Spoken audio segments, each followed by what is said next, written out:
Well, we look at the situation. What's going on here? So what happened? What did the Prophet ﷺ do that resulted in these jinn surrounding him, crowding him, or whatever, doing whatever they did? What caused that? What was the point of it? What was he doing? Doing the thing, yada, yada, yada, the thing that they did to him in the desert. Hey, Hamza, I'll actually help you, right? Just say zutted. They zutted him. For an entire night. Doing what? What was he doing? That's what I'm saying. We finally agreed on using the word zutted, and then Muslim Cowboy has to jump in and said, oh yeah, all night long. They even came over to Abdullah ibn Masud, which made him sit down real quick to keep them from doing what? Keep them from crowding around him? If the crowding was so harmless, why didn't Ibn Masud need to be behind the diddy line? From crowding? Yeah, they're just gathered around because they really want to hear the crowd. If you come over here, you will get wrecked, dude. You will get wrecked. You will be destroyed if you come over here. For what he could have been doing for an entire, even not just what was he doing, but he did it for the entire night from Aisha. No, but was he? As Ibn Masud said, until the pillar. No, Hamza's like, dude, stop talking about how long it was. He's like, stop talking about how long it got zooted. Yeah, but he's sitting there, he's going, and what he was doing, he did it all night. No, they were doing it. They were doing it. He's on the receiving end. He's catching, not pitching. Understand? They're the ones who are zooting. He's the woman in that relationship, just to be clear. Okay. Meaning all the way until Fajr. Remember the passage that they quoted, and the woman had used the same word, and it was done to her. You don't say, here's what she was doing. He did that to her. SubhanAllah. Yeah. What was he doing? Was he reciting Quran? He was reciting Quran. Right. So let's say now the Prophet Muhammad ﷺ, he's gone into the desert. He's told Imam Masud to stay there, and he's gone out and he's recited the Quran, and then all these jinns have what's the word again? Yakribun? Yorkabun. Have yorkabuned him. Now let's look at context. What? Yorkabuned him. Yorkabuned him. So he didn't want to say ride. So he said whatever they did. They Yorkabuned him. They Yorkabuned him. Seems very viable. The idea that someone's reciting the Quran and all these people come and then they want to ride him like a horse, or they want to crowd and listen to the Quran. SubhanAllah. So we've got two choices. SubhanAllah. We look at the context of the whole statement here. It's only a weird mind that can just dismiss crowding, Or a mind that would go to a lexicon and not see that anywhere and think that you guys are making that up, like you keep making things up. There's another word for crowding. It's completely different. I don't see crowding anywhere in any dictionary that I've seen for yarkabun. It's always mount, ride. Like I say, if it exists, I want to see it. Yeah, so you guys are acknowledging it could be the case. You'd like to see evidence because these guys, we know for a fact these guys constantly make things up. So if you guys haven't seen it, if you didn't see this anywhere, if you didn't see, and the word also means crowding, and they're saying it, but the people who are saying it are people who constantly make things up to defend their fake prophet, then guys, it seems like a reasonable request to say, show us the sources where it uses the word in that way. Oh, he was kind of disheveled, bruised, or he was feeling pain. He was feeling pain. The word in the hadith does say that there was some pain that he was feeling. Where? Like he was waj'un. Waj'a. Like there was some pain from what they did to him. Yeah, so imagine you're there and everyone's like trying to hear, getting close. Everyone's pushed. And not just, he's trying to say, imagine they're super close when they're crowding around you, so it left you in pain. I'm pretty sure they were super close. Yeah, they were definitely close. Yeah, too close. Yeah, I mean, that's not even normal. That's not even normal. Yeah, since when do crowds come over you when you are in pain? And I mean, anyone who goes to the club or goes to a sporting event or something, there's a crowd. You're surrounded by a crowd. You're like, oh my goodness, I'm in such pain. Exactly. It could happen. You could, be in a crowd and then it gets, people start trampling, stuff like that. That could happen. But you're talking of all the words they chose for what the men were doing to him, they chose the word which they mounted him or rode him, which is used sexually when it's talking about guys doing it to someone else. And then he returns in pain. And so you got a meaning of a word that you still haven't shown us that it means just crowded. And then crowded doesn't sound like what's going on there. You could have used a different word for crowding. You chose the one that means sex, and then on top of it, he comes back all worn out and in pain, and it sounds like, and it's from what they did to him all night. And you're saying, oh, just imagine, there's a crowd around you, and what's that got to do with him being in pain? Yeah, the reason I mentioned that earlier, from Aisha until Fajr. SubhanAllah. We're talking like 7-8 hours. SubhanAllah. Dude.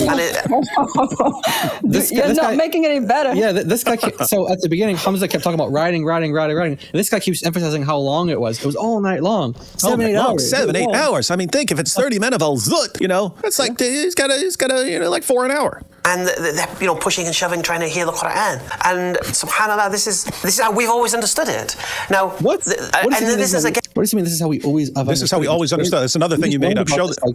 Yeah. He didn't even know if it was in the Quran or Hadith. Yeah, he didn't know where the story came from.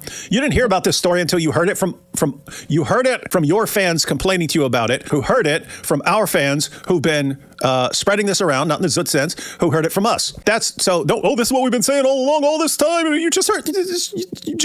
You just heard about this, dude, from your fans who are begging you to figure it out. Yeah, but Muslims do this all the time. You give them like a reference, like even something from the Quran or Hadith, no matter what, and they this is the first time hearing about it, and then like 2 seconds later, they'll be like, "Well, this is what it means." And it's like they're giving this authoritative interpretation where they've never even heard it before. But I have a question: why are they pushing and shoving? The sound can go to all their ears. Yeah, like why getting? What's the point of getting closer to him? Like, do they like what does that do? Why do they have to be up on him to hear something? And when he loses, like he's like what, shouting for 7 or 8 hours, and he doesn't have any water, probably. Like he doesn't say that, right? So it's like he's just like shouting for 7 or 8 hours just straight. So he's reciting Quran 6-7 hours straight, and they're just like can't help but just rub against them apparently.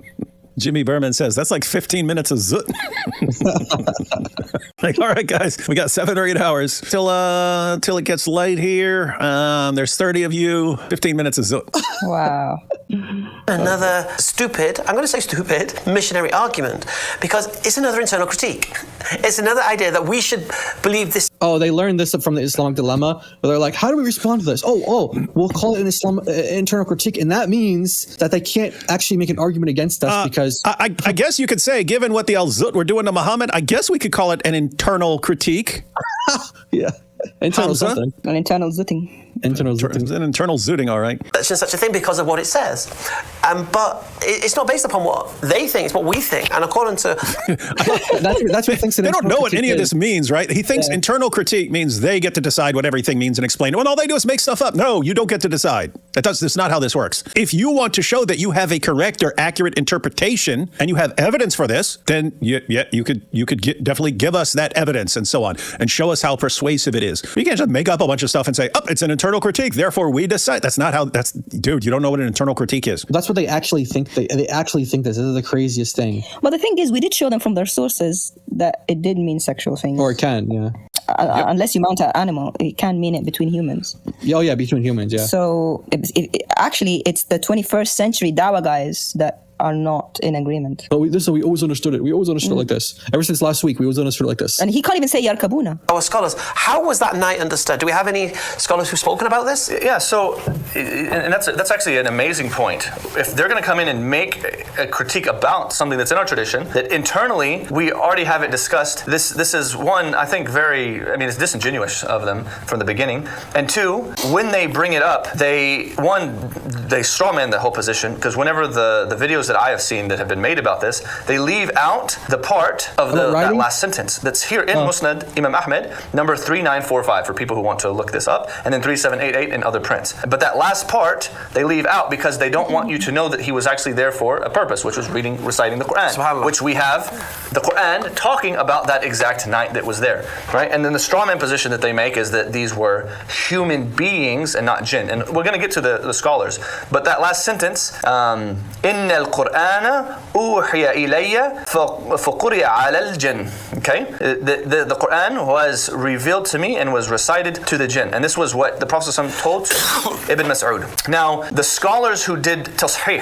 who did authentication of this, the only one that I could find that made this a authentic hadith was Ahmed Shakir, which was one of the muhaddithin from the past, and he's not that well known for being one of the greatest authenticators of hadith, but he did do tasheeh of this in his tahqiq of Musnad Imam Ahmed. However, many scholars since then, including the board at Darus Salam, they said this was weak. And Imam Al-Albani himself, he didn't list it as fabricated, but he said that it is from the gharib traditions, which is in the weak traditions. So there is some ghuraba in the chain itself in different parts of the hadith. So, any thoughts on any of that? He said that we skipped the part where he recited the Quran. Muhammad recited the Quran. No, we have it in our And the original slides that we did with you and Raymond before, when we were on that stream with you guys, that was we had that there. We have it today. It's okay. We don't need to show it, but it's okay. We have the same thing that we have. Oops, what is that? Oh, sorry. I thought we exited by mistake. So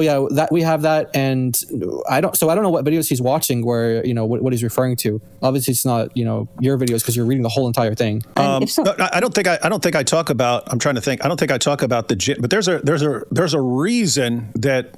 I mean the stream that we did with you, we read the whole thing. Oh, we read okay, the whole entire thing. Yeah. Yeah. No, there's a. Let me explain how I interpret hadiths, Muslim cowboy. And I'll give the example of the satanic verses. You go to the earliest versions of the satanic verses. They're pretty clear on Muhammad reciting the satanic verses because he really wanted his tribe to convert or to stop persecuting Muslims, but he wanted his tribe, the Quraysh, to join him and so on. So he's longing for some revelation that would help them, and then he's reciting the Quran. He's reciting a new surah of the Quran, and then he gets to part, and Satan gives him the words, and then Muhammad recites these words, the satanic verses, telling people that Allat, Al-Zutt, and Manat, these three pagan goddesses, can intercede for Muslims. So you still have Allah, the main god, but now you have pagan bird goddesses who can fly your prayers up to Allah, and he confirms them and so on. As the story goes on, it becomes more embarrassing, and whatever's most embarrassing, they start watering those things down. They start changing it to where you get to later versions where Muhammad doesn't say the satanic verses. Satan imitates his voice, and so it just sounds like people thought Muhammad said it, but Muhammad didn't really say it. So, in other words, they change the story over time to make it less embarrassing. So, when I'm reading a story like this in your sources, it's okay. Muhammad goes out in the desert. He tells Abdullah ibn Masud, stand behind the Diddy line, and then he's out in the desert with a bunch of men of Al-Zutt who rode him all night long, mounted him and rode him all night long. He returns all worn out and hurt from what they did to him and passes out on Abdullah ibn Masud's lap.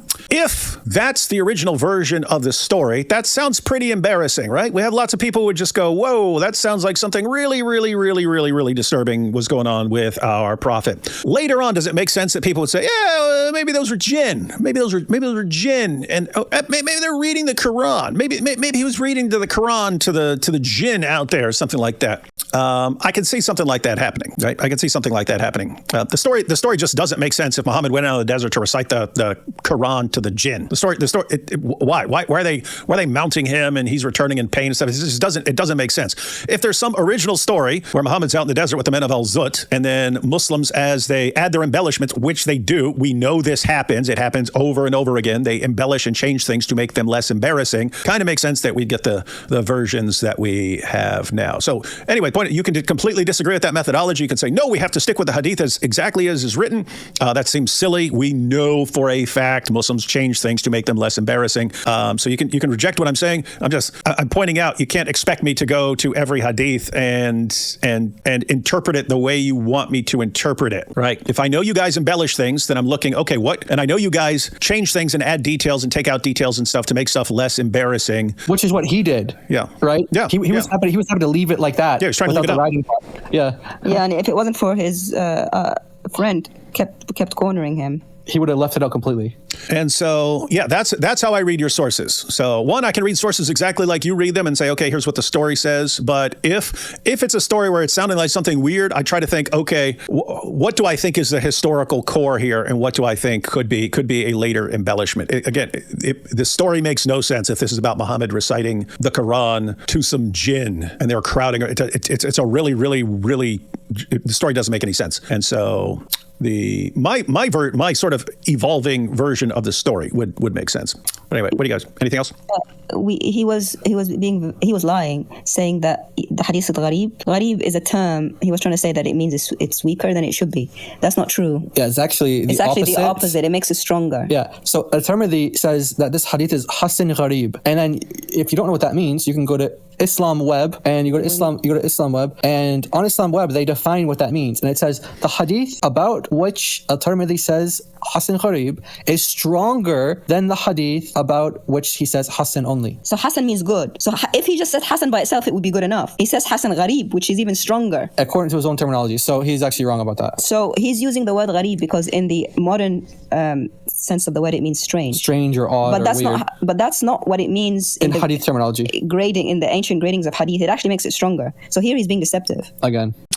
Shocker, shocker, shocker, shocker, shocker. From scholars who have come since Ahmed Shakir, they have talked about this. Nonetheless, if you look at any of the scholars who even discuss this hadith, when they talk about it and they break it down, like I said, now let's pretend like it is sahih. Say Imam Ahmed Shakir was correct in his authentication of this, right? Which it appears that this hadith is not rigorously authentic. But did this still happen? Yes, we know that the Prophet ﷺ did go meet the jinn. Yeah. Because there's also other hadith, like the one I was trying to read earlier, that doesn't even mention the yarkaboon part. Yes. Okay. In other words, some people would want to leave out the embarrassing details. Either way, what we do know is that jinn are mentioned in this hadith and in others. The Quran is mentioned in this hadith and in others. So we know this. So because you brought the other hadith in. And what's the view of the scholars on the other hadith that doesn't mention Yukraboon? Well, they've just mentioned it. No, is it still? No, that he was just standing there until the end of the night. No. I'm not talking about what is said. I'm saying with the authenticity of it. Oh, it's also not that authentic. I mean, they're all pretty, but because there's a lot of different narrations, it strengthens it as a story as a whole. The Prophet did something with the jinn. And because of the Quran, we know that the Prophet. You hear that, David? What's that? Because you hear that, David? Because there's so many narrations of it, even if they're weak, that points to the veracity of the story. Oh, interesting. Okay, good to know. Wait. So if I had 50 versions of the Satanic verses, that's good to know. I might need to clip that because he's finally making sense on one little point. Because I think the Al-Zutt story, I think I've only seen like 4 times, maybe like 4 or 5. I don't know. And he thinks that's a lot. Like because there's so many corroborating stories, but even if it's weak, it's. But Tirmidhi said it was good. Yeah, but and also Ahmed Shakir as well. I said it was sahih. The chain is sahih. Yeah, but the point is though he's saying that because there's so many, therefore it must have happened. So okay, great rule.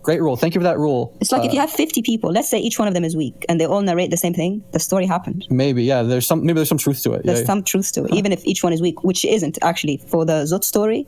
There's a lot of strengths in some of these narrations. Yeah. Someone just said, honor scholar said, Hamza looks exhausted. Everyone see Hamza there? That's what Muhammad looked like. Yeah. He's after the night of Al-Zutt. Yeah, he's like trying to pull teeth with this guy, Muslim cowboy. He can't get him on the same page as him. What is happening is that he can't get a straight answer. That's how we feel when we talk to Muslims. That's a good point. He's like, can you please focus on the problem part? Yeah. And what is the grading of that other one that you said? Like they're doing the dawah tactics on the dawah guys. On each other. Because he knows the pushback. Muslims will be like, well, you didn't actually address it. It did reveal to the jinn because of what we have from the Quran. Now, regardless of the exact way that this event happened. These books are huge. They're like 15 feet behind them, but my goodness. At night, what happened? Not a single scholar. There is no scholar in Islam from our scholars who say that they were human beings. Okay, that's an important point. So whether or not this or that, why was he tired? None of them agree that they were humans. Okay. And now, if you're going to make this internal critique about us, what's that? Now, this internal critique. This internal critique. Quit saying internal when you're talking about the story of Al-Zutt and what they did to your prophet, dude. So whatever happened, it wasn't done by humans. That doesn't make it good. Yeah, not only that, but like we were saying earlier, the jinn, according to Islam, they can take on physical human form. And there are some scholars, there's a mixed opinion. Some scholars actually say that jinn can have intercourse with people, with humans. Jinn like eat food and things like that. Yeah. They eat things and so on. So they're physical beings who are invisible usually, but then they can become visible, but they're physical beings. And so what's weird is, again, if I'm thinking about the evolution of the story, it would be like, okay, so Muhammad meets some men out in the desert and this happens to them. Let's say it's jinn and so on. That makes sense. But if you're talking about physical beings mounting and riding your prophet, and the word is used of sex, and he returns all worn out and hurt, it just sounds like you're saying a bunch of physical beings who are jinn appeared and did all the same stuff to him, and that this is what gave him the strength of 30 men. Someone in the chat, they rightly labeled it jintercourse. It's jintercourse. That's what it is. Everyone in the chat, keep that word because I'm going to forget it. That's an important word to add to our repertoire. We want to keep that. We want to keep that word for future. Whenever we're talking about this story and people want to say, oh, but it's jinn. Okay, then they were having jintercourse. And make it extremely derogatory. Now you're going to have to prove to us from your outside perspective how jinn could even have these kind of relationships. Yeah, but they can slip that. Well, I know, but I'm saying now are you saying that you believe in jinn, right?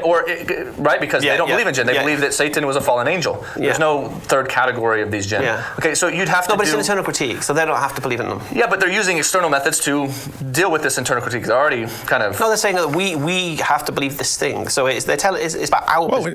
No, we're not Wow. saying you have to. We're not saying you have to believe anything. We're saying you have this story, and it sounds really bad, and it sounds like Muhammad got banged by a bunch of men of the Al-Zutt, so from India, who were renowned for their sexual potency and virility, and the fact that they were always ready for sex.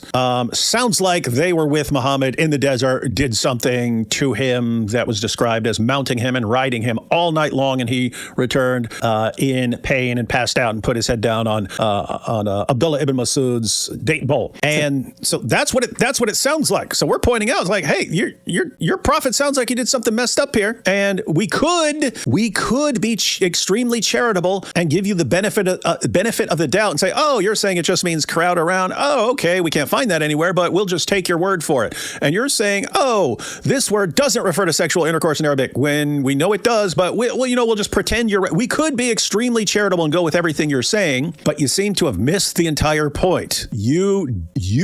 We're adopting your method, except we're not lying. But you guys go to the Bible, you flat out lie about it. You flat out lie and come up with these insane, ridiculous interpretations that make absolutely no sense of the passage. And so we're responding and saying, fine, don't tell us to give you the benefit of the doubt on when we're talking about your sources. Don't. And so now this is the boat you're in. This is the boat you're in because you're sitting here with a guy, the Muslim cowboy, who completely lies about the Bible constantly. Okay, don't tell us to go with his interpretation of the story of Muhammad and the men of Al-Zutt. No, we don't have to. We can go with exactly what it sounds like. And so, no, we don't. We know you guys aren't going to agree with us. We know you're not going to, oh yeah, Muhammad got banged in the butt by the men of Al-Zutt. We know you're not going to say that. But we're going to use it to point out how screwed up your prophet and your sources are, and how hypocritical you are in your methodology when you demand the charitable interpretation for your sources, but you go with the most insane, deranged interpretations of our sources that your God affirms, oddly enough. And this weird idea that they're getting at here between themselves, arguing about whether it's internal, external critiques and what you're allowed to do and not allowed to do in argumentation. It's a very strange discussion. These guys are just making stuff up. They just don't even know. But you can tell it's like if they can't even agree amongst themselves, and these are the Dawah guys, on what argumentations are, it just like how much less are they able to even communicate that to us, like the outsiders. Like they can't even tell themselves, oh, you're allowed to do this, or you're not allowed to do that with this type of argumentation or that type of argumentation. One guy has one set of rules, another guy has another set of rules. And so that's why you have all these Dawah guys, I guess, contradicting each other so much. But what's interesting about that is that he's tried to discredit us talking about this because like, oh, you guys don't have a category of jinns. You don't have a category of jinns. So therefore, this can't even account. You can't even account for this in your reality. And I'm thinking, first of all, that's ridiculous. Okay. So if a Muslim sees something and they describe it as like, oh, they think it's a jinn, it's like someone saying they saw an alien or like a UFO. Like a Christian is not like, oh, that didn't happen just because we don't believe in aliens or something. It's like, oh no, that could be a demon. It could be a demonic manifestation or something like that. Or, it could be, we believe in demonic forces and we believe in angels as well. So we believe in the spiritual world, in a spiritual realm. And we know that there are real angels, there are real demons, and they exist. So if someone gives an account and they say like, they saw an alien or something like that, it doesn't necessarily mean they're lying. They could have seen a demon. Or someone said they saw a jinn, they could have actually seen a demon. They're just writing it down as if they saw an alien or as if they saw a jinn. And he's saying, oh, you can't account for that as a Christian. You can't account for that because you don't have jinn. Like these guys are so ridiculous in how they do their critiques. Yeah, the way I see it is, it could have been seen as jinn, but they were just normal men of Al-Zutt. Or that. That's what I mean. Why are the jinn appearing and looking like the men of Al-Zutt? Yeah. So he's describing, and then he's passing it on, and Muslims are sharing the story and stuff like this. It's like when Dihya al-Kalbi would come and Muhammad would say, yes, the angel Gabriel. Yeah, guys, by the way, notice the parallel there, right? So Muhammad, when he was in private meetings with Dihya al-Kalbi, he would say, oh, that's the angel Gabriel. He just, he takes the form of Dihya al-Kalbi to look like him. Okay, what do you really think is going on when Muhammad's in his private meetings when he's falling asleep on Dihya's lap afterwards? Like, what do you think is actually going on? That's really the angel Gabriel? Yeah, the date bowl. Yeah, because we don't really believe it was Gabriel that came to Muhammad doesn't mean we can look at it and say something else weird happened. Yeah, exactly. Yeah, so you see the same thing. You see the same thing here. Muhammad's doing something weird with doing something shady with Dihya al-Kalbi, and what's he say? Oh, it's the angel Gabriel. And here you have a different kind of situation with that. Muhammad's out with the men of Al-Zutt. No, and Muslims. Oh, it must be jinn. Okay, you can believe it's jinn, but not what it sounds like, guys. Yeah, but it's completely no. But what I'm saying is just because they don't have to believe it happened. They don't have to believe jinn exist.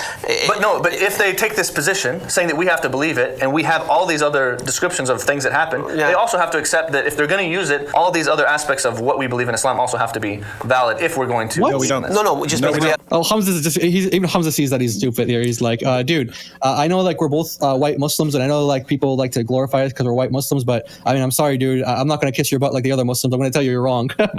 Yeah, just imagine that. Hey, if you accept that there is a reliable historical kernel here, then you have to accept everything else in Islam. No, wait, what planet are you from? Like, just imagine. It actually makes sense to him, David. It actually makes sense to him. That's the craziest thing. He's not very bright. Yeah, no, he's not. No, and think about the hypocrisy when they say, look right here, John 14:16. This is about Muhammad. You say, okay, read the rest of the chapter where Jesus says that's the Holy Spirit, definitely not Muhammad. No, you can't do that. Like, wait a minute. If what he just said is true, then if you guys go to the Bible and you try to interpret a passage, then we say, no, you have to accept all of the Christian views about this entire passage. They would never in a million years agree to that. And they're saying that's what we have to do with their story about Muhammad getting banged in the desert by the men of Al-Zutt. No, the answer is no. You guys don't get to make hypocritical rules like that and think that they apply. But fortunately, it sounds like Hamza agrees with us that that's a stupid made up rule. Yeah, so the hadith calls Muhammad the prophet, the messenger of Allah. So because you reject that, he's the messenger of Allah, you can't possibly even use this story against us because you don't believe that. It's like, what the heck? What kind of world are you living? What color is the sky in your world, dude? Mm-hmm. Wild stuff. Just means we can be held accountable to those things. I think, chairman. It's okay. No, I'll drop my chair down too. There we go. Okay. Same level. So let's just imagine. Okay, look, even saw the green screen. They don't have to believe it.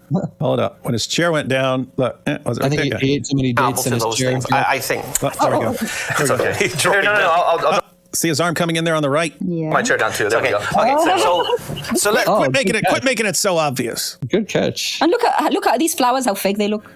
They're like in a cartoon or something. let's just imagine. Okay, I don't think personally that is going to have an effect to say, well, they weren't people, they were jinn. Do any scholars say that they were riding him like a horse? No, there's no scholar that ever considered that this was the riding of like a horse. Right. Where even when we don't interpret it as riding him like a horse either, like he's galloping around and they've got a saddle on him and stuff like that. That's the point. If you're using it for what someone is doing to another person, it means sex. It could mean riding, but he jumped on his back and he rode him around. He rode around like a horse or something like that. So no, I can't imagine anyone saying, they put a saddle on him and rode him like a horse. Don't know why anyone would think that. So don't know why you're bringing it up. scholars talk about it, they will quote the meaning of yarkabun, meaning that it's to crowd upon. To crowd upon. Okay. Correct. So this is the important part. So in our tradition, that's never been understood to ride. So you can never get to the sick understanding of that word or that new understanding of that which word. is so Muslims don't have that understanding that he was. He said that they're not understanding it as them riding him around like a horse. Therefore, you can never get to that understanding unless you just look at what the word means and you look at what it sounds like it's saying. Yeah, exactly. He said there were some scholars that said crowd. I want the name of the scholar and the page and the book. Yeah, because Ali Dawa, he probably says it, and then Muhammad Hijab, he probably says. Yeah, and like we're saying is this stuff might exist, but give us the evidence. Like they just talk. They don't give any evidence. And he has lying body language when he says it. He doesn't do eye contact, and he looks like he says our scholars say crowd. Mm-hmm. The fake scholars, the invisible scholars that no one has heard of before, because for sure if they had a scholar who said that scholar would be on the screen everywhere. Oh yeah. Why aren't you guys bringing up these scholars in response to the story? We're posting videos that are getting tons of views. We're talking about it. You guys are saying a bunch of things, many of which we know are factually false, and you won't give any sources for the rest of the things you're saying. That just looks awfully suspicious. Because this is a term that has come about in modern language, and modern, all right, let me just go. If it said hump. See that they're back to this is something that came up in modern language that you could ride someone. No, sorry, we already showed that goes on in the Muslim sources as well. Yes. Yeah. If he was humped all night, astaghfirullah, you couldn't get around that. But to say ride, you could only say he rode like a horse, which doesn't make any sense. Exactly. So everyone, do you understand his entire argument right now? Is like, but our scholars don't think it means rode like a horse. That doesn't make any sense. Therefore, it doesn't mean ride. Therefore, it must have been crowded. We already showed in Muslim sources they use this word rode to refer to sex, and so all of this, everything they're saying right now is complete nonsense. Just complete nonsense. It's already been completely destroyed. You're somebody, and you've got two choices to either these entity either crowded him or put a saddle on him and rode him like a horse, right? And you had to choose one, and you look at the context, he's there, he's gone into the desert, he's reading the Quran to them. Why would they ride him like a horse? Now it's just a straw man, right? It's they're saying you rode him like a horse. No one's saying that. No one. Literally no one. None of us. Not Raymond Ibrahim, not me, not Jai, not DOC. No one is saying they rode him like a horse. They use a word here. You've got a definition that we don't see anywhere, but you could show it to us if you have it and show us where it's used. But wherever you see this word, if you see it's used with an animal, it's riding. But if it's used of what one person, what a man is doing to his wife or something like this, it's sex. And whatever it was, that's what these Zutt guys in the desert were doing to Muhammad. So what you need to look. Hamza, let's break it down into 3, right? You said break it down into 2. It's, they're riding him like a horse, or it means crowding around. Let's break it down. They're riding him like a horse. That's one interpretation. They're crowding around him, or they're banging him, right? The riding like a horse, that doesn't make any sense, as you agree. So that one's gone. The crowding around him, we don't see any evidence for it, and it doesn't fit. Why is people crowding around him, leaving him in pain, and then he goes and collapses and passes out on Abdullah ibn Mas'ud's lap and so on. So that doesn't make any sense. What does make sense? Whatever this is about, they're banging him. That's the one that makes most sense. That's why it sounds like that to us. But they think that if they repeat something enough, it becomes an option. Crowding. Yep. We can't grant that. It doesn't appear in any dictionary.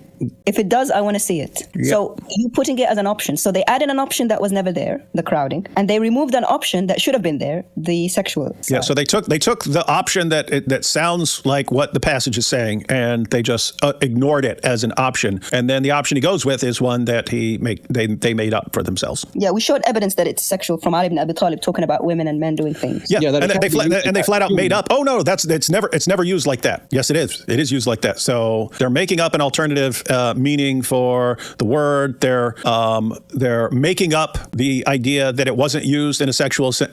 Everything is just made up. Guys, if you have to constantly make things up to respond to the story of Al-Zutt, that kind of tells us something, right? If you have to make up a bunch of things to avoid what the story implies, maybe what the story implies is that's what happened. That's a great point, because imagine if we had to do these like gymnastics when they brought up like Rebecca's 3 when she was 3, and we had to do this kind of like gymnastics that they're doing. I mean, then people might be like, oh, maybe they're onto something. Maybe Rebecca really is 3 quarters of the Bible. If we had to do this kind of stuff, but obviously all we need to literally do is just read the Bible. It's really clear. We just read Genesis 22, go towards the end, and it's like, unless you're positing that Rebecca is born the same time as her father is, then your interpretation is already out the window. But so they're supposed to be steel manning us.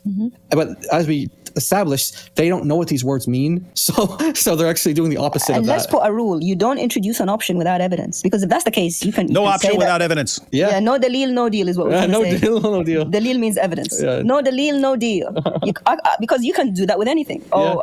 Jesus was Lord in Islam. Okay, that's an option. They're going to ask us, where's the evidence? That's an option. Yeah. I can't just say that, right? I have to provide evidence. They're sitting down the chair in the little Aladdin storybook saying this is an option. What makes me want to believe you without evidence? Nothing. Crowd him. So let's go back to what the Christians and these missionaries say, though. Don't they say something about there's a mention of men in that hadith? Okay. You want to ask me about that? Yeah. They understand it to mean, like I said, black men with long. Wait a minute, hold on a second. Remember the first version of the hadith that he read, and it actually said men, and you pointed out, see, it says men. Mm-hmm. So remember, he's the one who brought the hadith, and it was his translation that said men. And now he's saying, oh, don't the missionaries say that it says men? Dude, you said it earlier. Mm-hmm. Talia. It's like the opposite of the hadith. It's like, it doesn't even mention that. Correct. Yeah. So he's talking about their penises and so on again, saying, but it doesn't say that. We already broke that down for you, buddy. They use the term men. So you've already established. Yeah, well, no, we were talking about this behind stage earlier. Yeah. So they say because the hadith says that to Ibn Mas'ud, the Prophet says, don't move from there, for there will come to you who? Men. So they're like, okay, therefore that's not. This is how they set up their straw man. Right. Okay, they're humans, and this is why I want to go to the verse in Surah Al-Jinn right now. Yeah. أعوذ بالله من الشيطان الرجيم بسم الله الرحمن الرحيم وأنه. Oh, it's so powerful. I want to convert. وكان رجال من الإنس يعوذون برجال من الجن فزادوهم رهقا. See, that's how it works, guys. You can make up a ton of things to respond to a story, and you can just keep making things up. up and make up meanings of words and make up rules and make up history and all this stuff. But if you recite the Quran, you must be right. Yeah, it's like Muhammad Hijab when he tries to recite the Quran. It just sounds so ugly. Like these guys have terrible voices when they do it. He recited it to Jordan Peterson, and Jordan Peterson said, "No, I don't buy your app." How about no? وَأَنَّهُ, and verily there were, from كَانَ رِجَالٌ مِنَ الْإِنْسِ, from humans, يَعُوذُونَ, seeking refuge, seeking protection, بِرِجَالٍ مِنَ الْجِنِّ, min, from the jinn. And in the hadith where it says, for the Prophet ﷺ talks to him, he doesn't say ins, he doesn't say humans, he just says, there will come to you rijal min, which the Quran tells us that jinn and humans, there are min from them.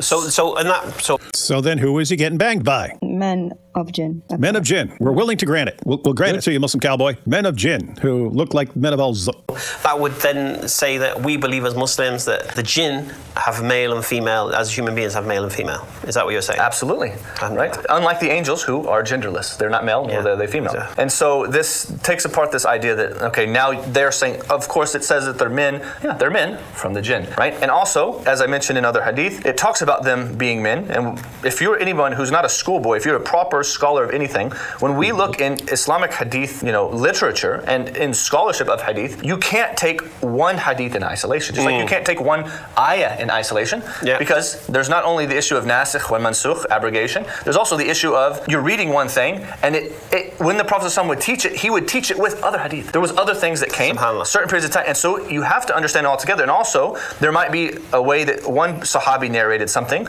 and he narrated it correctly, but he left out a few information that another one gained. And so when you put it all together, this is how you get a full picture of what Islam says. And I'll give a perfect example, and this is where some people have gone wrong. What do you guys think? There's about 10 minutes left of this video. Do we want to finish it, or do we think we've got everything? I think we got everything. I just want to point out something real quick. This is not Muhammad teaching anything. It's Ibn Mas'ud narrating what he saw. So he's already wrong on that. But yeah, I think we basically covered it. Unless he has source that says this is when Muhammad talked back about this story, saying, giving more detail. Then I would grant that. But he doesn't do that. At least I don't think so. Yeah. He doesn't do that. Unless Muhammad clarifies what happened that night, which doesn't exist, I don't think. Yeah, so I think we got their perspective that this would actually be about jinn, and we're saying, they say he's describing what he saw, and he describes it as there's some guys that look like men of Al-Zutt out there. And then you have people say, this is about jinn, And okay, jinn are physical beings. Muhammad getting banged by men of Al-Zutt, or Muhammad getting banged by jinn who took the form of the men of Al-Zutt? We don't understand how either one of those would help you. But what you really want is Muhammad's going out into the desert to preach the Quran to jinn who are so eager to hear it that they're just kind of crowding around him, and why does this leave him in pain? And why do they use a word that means sex when you're talking about what someone's doing to another? So anyway, but yeah, guess what? We could grant your interpretation. So yep, Muhammad went out in the desert to preach to the jinn. We could grant that. That would be a charitable interpretation. We've already told you why we're not going with charitable interpretations here. You guys made the rules.